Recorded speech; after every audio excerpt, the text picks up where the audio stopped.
Chapter 9. The Quran is borrowed from both Jewish and Christian myths. The doings and sayings of Moses and Abraham and Jesus, being so ill-founded and so inconsistent, as well as so often immoral, one must proceed in the same spirit of inquiry to what many believe is the last revelation, that of the Prophet Muhammad and his Quran or recitation. Here again, the angel or archangel, Gabriel, is found at work, dictating surahs or verses to a person of little or no learning. Here again are stories of a Noah-like flood and injunctions against idol worship. Here again the Jews are the first recipients of the message, and the first both to hear it and to discard it. And here again there is a vast commentary of doubtful anecdote about the actual doings and sayings of the Prophet, this time known as the Hadith. Islam is at once the most and the least interesting of the world's monotheisms. It builds upon its primitive Jewish and Christian predecessors, selecting a chunk here and a shard there, and thus if these fall, it partly falls also. Its founding narrative likewise takes place within an astonishingly small compass, and relates facts about extremely tedious local quarrels. None of the original documents, such as they are, can be contrasted with any Hebrew or Greek or Latin texts. Almost all of the tradition is oral, and all of it is in Arabic. Indeed, many authorities agree that the Quran is only intelligible in that tongue, which is itself subject to innumerable idiomatic and regional inflections. This would leave us on the face of it with the absurd and potentially dangerous conclusion that God was a monoglot. Before me is a book introducing Muhammad, written by two extremely unctuous British Muslims who are hoping to present a friendly version of Islam to the West. Ingratiating and selective as their text may be, they insist that, as the literal word of God, the Quran is the Quran only in the original revealed text. A translation can never be the Quran, that inimitable symphony, the very sound of which moves men and women to tears. A translation can only be an attempt to give the barest suggestion of the meaning of words contained in the Quran. This is why all Muslims, whatever their mother tongue, always recite the Quran in its original Arabic. The authors go on to make some highly disobliging observations about the Penguin translation by N.J. Dawood, which makes me glad that I have always employed the Picthall version, but no likelier to be convinced that if I wish to become a convert, I must master another language. In my own country of birth, I am sadly aware that there is a beautiful, poetic tradition unavailable to me because I will never know the marvellous tongue called Gaelic. Even if God is or was an Arab, an unsafe assumption, how could he expect to reveal himself by way of an illiterate person who in turn could not possibly hope to pass on the unaltered, let alone unalterable, words? The point may seem minor, but it is not. To Muslims, the enunciation of the divine to a person of extreme unlettered simplicity has something of the same value as the humble vessel of the Virgin Mary has to Christians. It also possesses the same useful merit of being entirely unverifiable and unfalsifiable. Since Mary must be presumed to have spoken Aramaic and Muhammad Arabic, it can, I suppose, be granted that God is in fact multilingual and can speak any language he chooses. He opted in both cases to use the Archangel Gabriel as the intermediate deliverer of his message. However, the impressive fact remains that all religions have staunchly resisted any attempt to translate their sacred texts into languages understanded of the people, as the Cranmer Prayer Book phrases it. There would have been no Protestant Reformation if it were not for the long struggle to have the Bible rendered into the Vulgate, and the priestly monopoly therefore broken. Devout men like Wycliffe, Coverdale, and Tyndale were burned alive for even attempting early translations. The Catholic Church has never recovered from its abandonment of the mystifying Latin ritual, and the Protestant mainstream has suffered hugely from rendering its own Bibles into more everyday speech. Some mystical Jewish sects still insist on Hebrew and play Kabbalistic word games even with the spaces between letters, but, among most Jews too, the supposedly unchangeable rituals of antiquity have been abandoned. The spell of the clerical class has been broken. Only in Islam has there been no reformation, and to this day any vernacular version of the Quran must still be printed with an Arabic parallel text. This ought to arouse suspicion, even in the slowest mind. Later Muslim conquests, impressive in their speed and scope and decisiveness, have lent point to the idea that these Arabic incantations must have had something to them. But if you allow this cheap earthly victory as a proof, you allow the same to Joshua's blood-soaked tribesmen, or to the Christian crusaders and conquistadors. There is a further objection.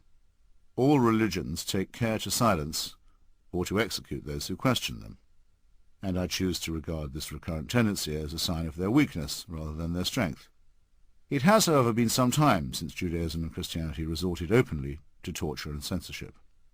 Not only did Islam begin by condemning all doubters to eternal fire, but it still claims the right to do so in almost all of its dominions, and still preaches that these dominions can and must be extended by war. There has never been an attempt in any age to challenge or even investigate the claims of Islam that has not been met with extremely harsh and swift repression. Provisionally, then, one is entitled to conclude that the apparent unity and confidence of the faith is a mask for a very deep and probably justifiable insecurity. That there are, and always have been, sanguinary feuds between different schools of Islam, resulting in strictly inter-Muslim accusations of heresy and profanity, and in terrible acts of violence, naturally goes without saying. I have tried my best with this religion, which is as foreign to me as it is to the many millions who will always doubt that God entrusted a non-reader, through an intermediary, with the demanding call to read. As I said, I long ago acquired a copy of the Marmaduke Pictorial translation of the Quran, which has been certified by senior sources in the ulema, or Islamic religious authority, to be the nearest to an approximate rendition into English. I have been to innumerable gatherings, from Friday prayers in Tehran, to mosques in Damascus and Jerusalem and Doha and Istanbul and Washington, D.C., and I can attest that the recitation in Arabic does indeed have the apparent power to create bliss and also rage among those who hear it. I have also attended prayers in Malaysia and Indonesia and Bosnia, where there is resentment among non-Arabic-speaking Muslims at the privilege granted to Arabs and to Arabic, and to Arab movements and regimes, in a religion that purports to be universal. I have in my own home received Sayyid Hussein Khomeini, grandson of the Ayatollah, and a cleric from the holy city of Qum, and carefully handed him my own copy of the Quran. He kissed it, discussed it at length and with reverence, and for my instruction wrote in the back flap the verses which he thought had disproved his grandfather's claim to clerical authority in this world, as well as overthrown his grandfather's claim to take the life of Salman Rushdie. Who am I to adjudicate in such a dispute? However, the idea that the identical text can yield different commandments to different people is quite familiar to me for other reasons. There's no need to overstate the difficulty of understanding Islam's alleged profundities. If one comprehends the fallacies of any revealed religion, one comprehends them all. I have only once, in 25 years of often heated arguments in Washington, D.C., been threatened with actual violence. This was when I was at dinner with some staffers and supporters of the Clinton White House. One of those present, a then well-known Democratic pollster and fundraiser, questioned me about my own most recent trip to the Middle East. He wanted my opinion as to why the Muslims were so all-fired goddamn fundamentalists. I ran through my repertoire of explanations, adding that it was often forgotten that Islam was a relatively young faith and still in the heat of its self-confidence. Not for Muslims the crisis of self-doubt that had overtaken Western Christianity. I added that, for example, while there was little or no evidence for the life of Jesus, the figure of the Prophet Muhammad was by contrast a person in ascertainable history. The man changed colour faster than anyone had ever seen. After shrieking that Jesus Christ had meant more to more people than I could ever imagine, and that I was disgusting beyond words for speaking so casually, he drew back his foot and aimed a kick which only his decency, conceivably his Christianity, prevented him from landing on my shin. He then ordered his wife to join him in leaving. I now feel that I owe him an apology, or at least half of one. Although we do know that a person named Muhammad almost certainly existed within a fairly small bracket of time and space, we have the same problem as we do in all the precedent cases. The accounts that relate his deeds and words were assembled many years later and are hopelessly corrupted into incoherence by self-interest, rumour, and illiteracy.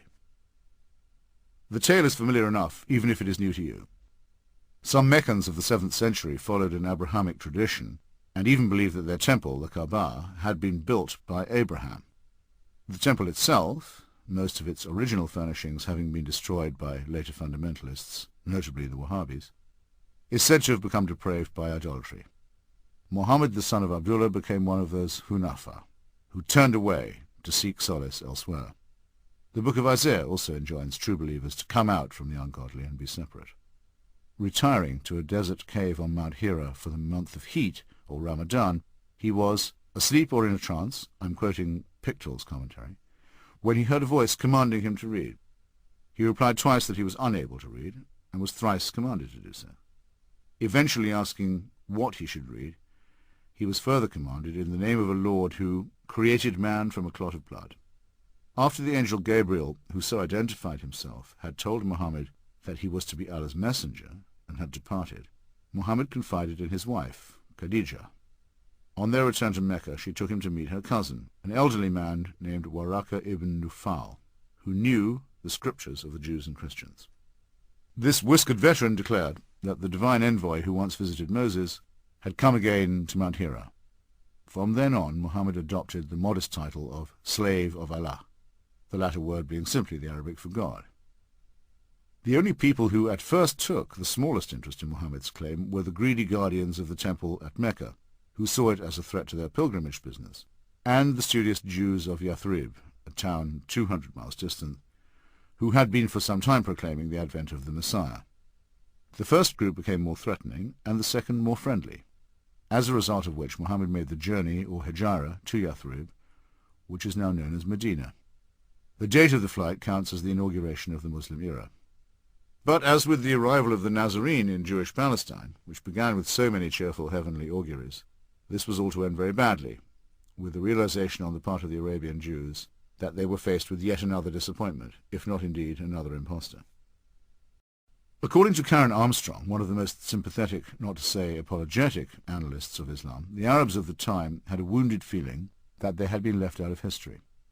God had appeared to Christians and Jews, but he had sent the Arabs no prophet and no scripture in their own language. Thus, though she does not put it this way, the time for someone to have a local revelation was long overdue, and once having had it, Muhammad was not inclined to let it be criticized as second-hand by adherents of older faiths.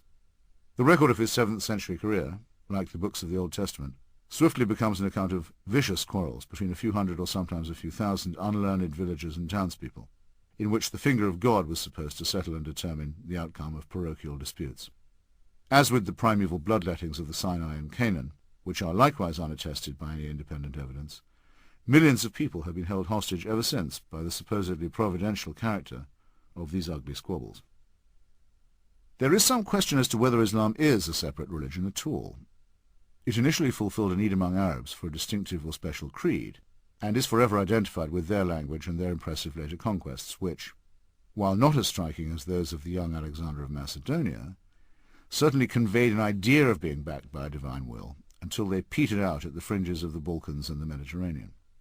But Islam, when examined, is not much more than a rather obvious and ill-arranged set of plagiarisms, helping itself from earlier books and traditions as occasion appeared to require.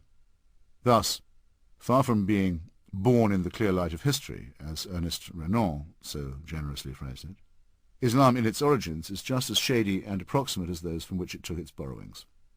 It makes immense claims for itself, invokes prostrate submission or surrender as a maxim to its adherents, and demands deference and respect from non-believers into the bargain.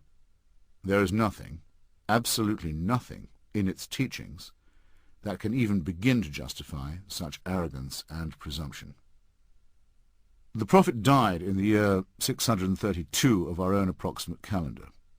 The first account of his life was set down a full 120 years later by Ibn Ishaq, whose original was lost and can only be consulted through its reworked form, authored by Ibn Hisham, who died in 834. Adding to this hearsay and obscurity, there is no agreed-upon account of how the Prophet's followers assembled the Quran, or of how his various sayings, some of them written down by secretaries, became codified. And this familiar problem is further complicated, even more than in the Christian case, by the matter of succession. Unlike Jesus, who apparently undertook to return to earth very soon, and who, Pache, the absurd Dan Brown, left no known descendants, Muhammad was a general and a politician, and though, unlike Alexander of Macedonia, a prolific father, left no instruction as to who was to take up his mantle. Quarrels over the leadership began almost as soon as he died, and so Islam had its first major schism between the Sunni and the Shia before it had even established itself as a system. We need take no side in the schism, except to point out but one at least of the schools of interpretation must be quite mistaken. And the initial identification of Islam with an earthly caliphate made up of disputatious contenders for the said mantle marked it from the very beginning as man-made.